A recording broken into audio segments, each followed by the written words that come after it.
Salut à tous et bienvenue sur la chaîne Les Petits Bouquins de Charlotte. Aujourd'hui je vous retrouve pour une nouvelle vidéo dans laquelle je vais vous faire mon book haul. Ça fait longtemps que je vous ai pas fait un book haul, donc celui-ci va être assez long. Je vous conseille donc de prendre quelque chose à boire, peut-être même quelque chose à manger. C'est parti, je vous laisse avec la suite de la vidéo. Angels we have heard on high, sweetly singing o'er the plains, and the mountains in reply, echoing their joyous strains. Gloria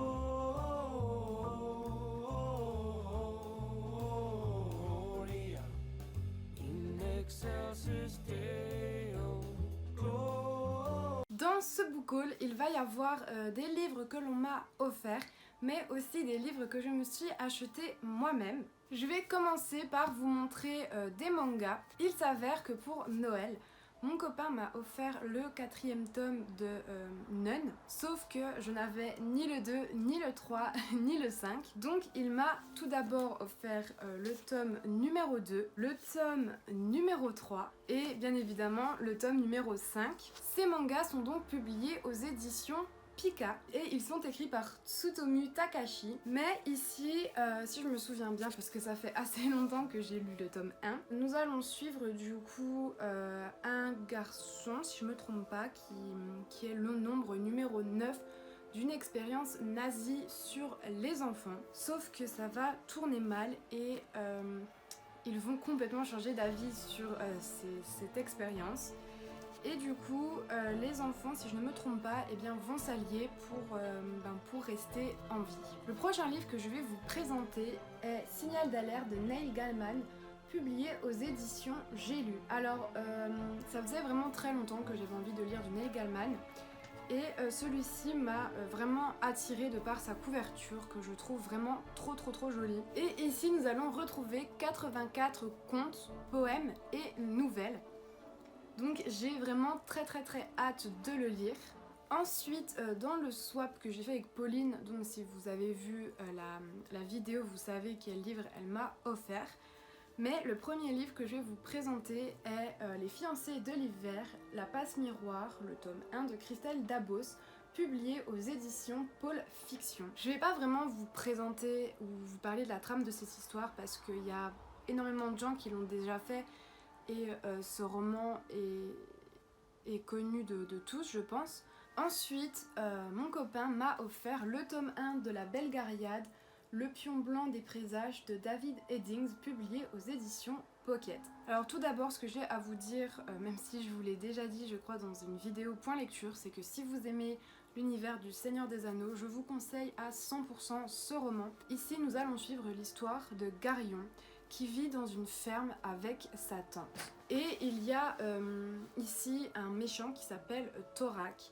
Et Thorak ne doit surtout pas mettre la main sur l'orbe, donc ça fait penser un petit peu à l'anneau avec le Seigneur des Anneaux. Sauf que cet orbe a été volé pour être rendu à ce méchant. Et Garion ainsi que quelqu'un d'autre de sa famille et des amis vont partir en quête pour récupérer cet orbe.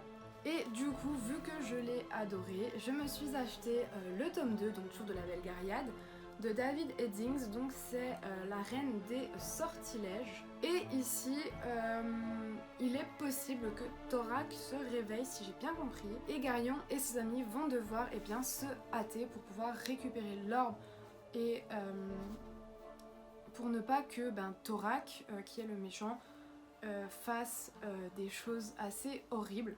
Et vous pouvez les retrouver à Cultura en fait, en combiné.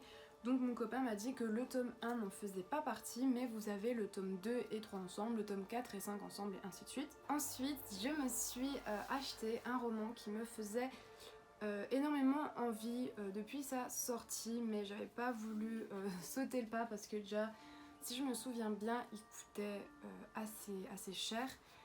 Et du coup, vu que je savais pas si j'allais vraiment aimer ou pas, je ne voulais pas mettre autant d'argent dedans. Donc il s'agit du Prieuré de l'Oranger, la première partie de Samantha Shannon, publiée aux éditions J'ai lu. Alors en grand format, il est publié aux éditions de Saxus. Et En fait, quand je l'ai vu à l'Intranquille, donc qui est la librairie à Besançon qui se trouve au centre-ville, eh bien je me suis dit pourquoi pas l'acheter, pourquoi pas du coup en profiter vu qu'il est eh bien, en format poche. J'ai commencé à le lire et j'ai arrêté, j'étais à la page 100 à peu près au chapitre 6 de cette édition. Tout simplement parce que je ne comprenais pas grand chose, j'avais vraiment du mal à me mettre dans l'histoire.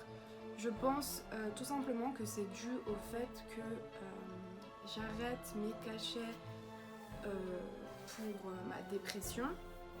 Et du coup, il y a des livres comme ça où il y a plusieurs prénoms, où on passe d'un endroit à un autre, où du coup j'ai un peu de mal à mettre dedans. En même temps que le premier livre de Neil Gaiman, je m'en suis acheté un autre.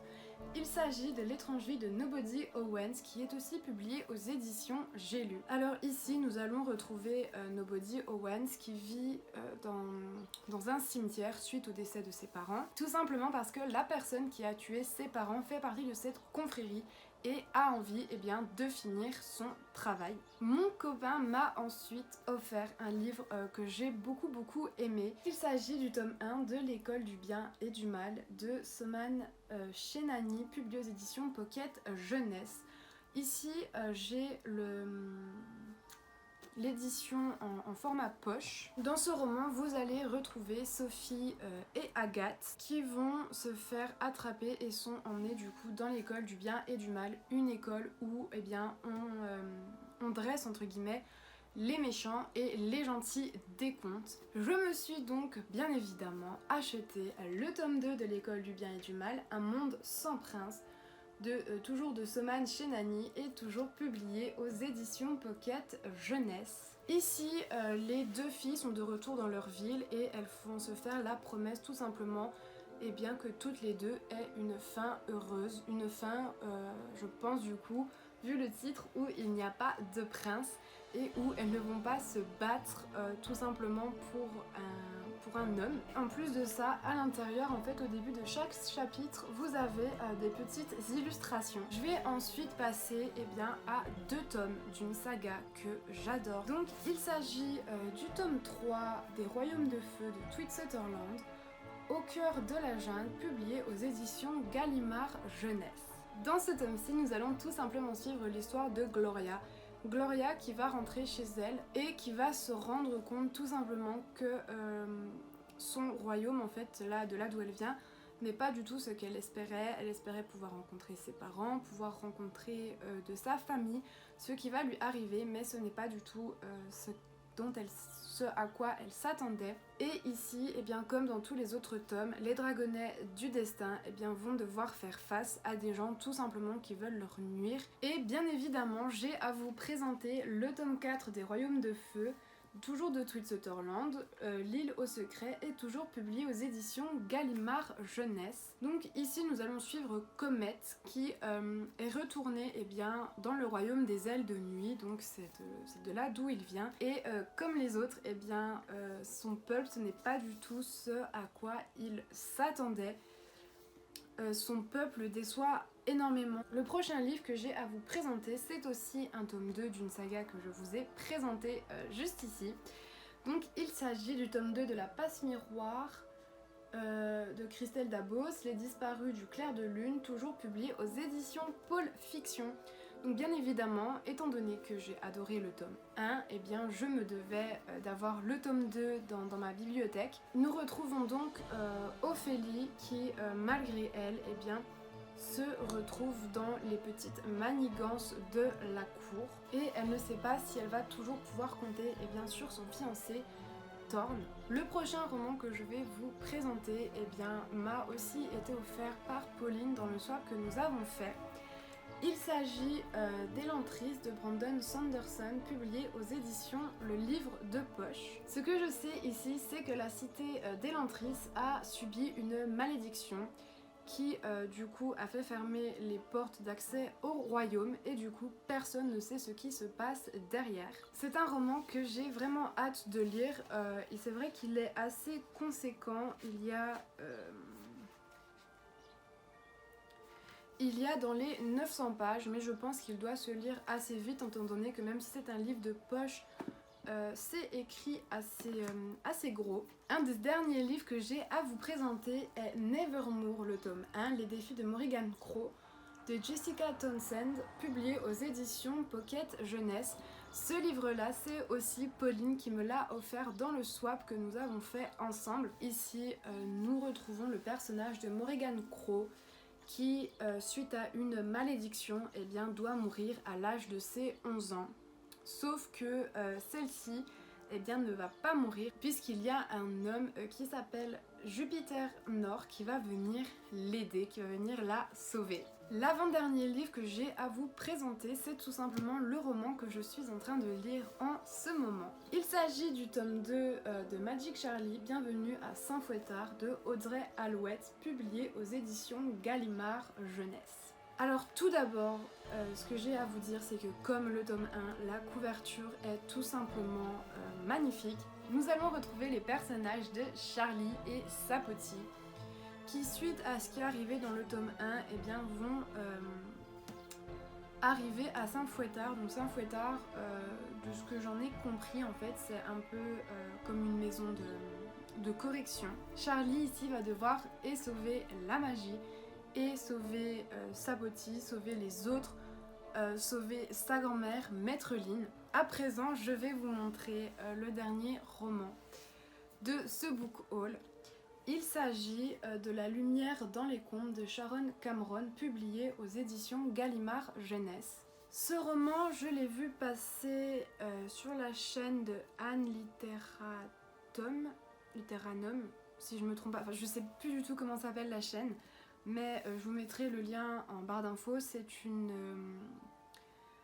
Canadienne qui fait des vidéos booktube. Ce roman parle de personnes issues de la communauté juive qui vivent en Pologne et qui vont devoir se retrouver à aller en fait dans un ghetto. Il y a Stefania Podgorska qui est une femme qui travaille pour eux, qui est chrétienne, qui va devoir les sauver parce qu'elle ne veut pas les laisser aller dans le ghetto, il me semble. Et c'est issu d'une histoire vraie, donc tout ce qui est histoire vraie, niveau historique, ça j'adore énormément. Et en plus, à la fin, en fait, j'ai pas encore lu, mais j'ai vu qu'il y avait en fait des photos d'elle, des photos des gens. Et je trouve ça vraiment bien.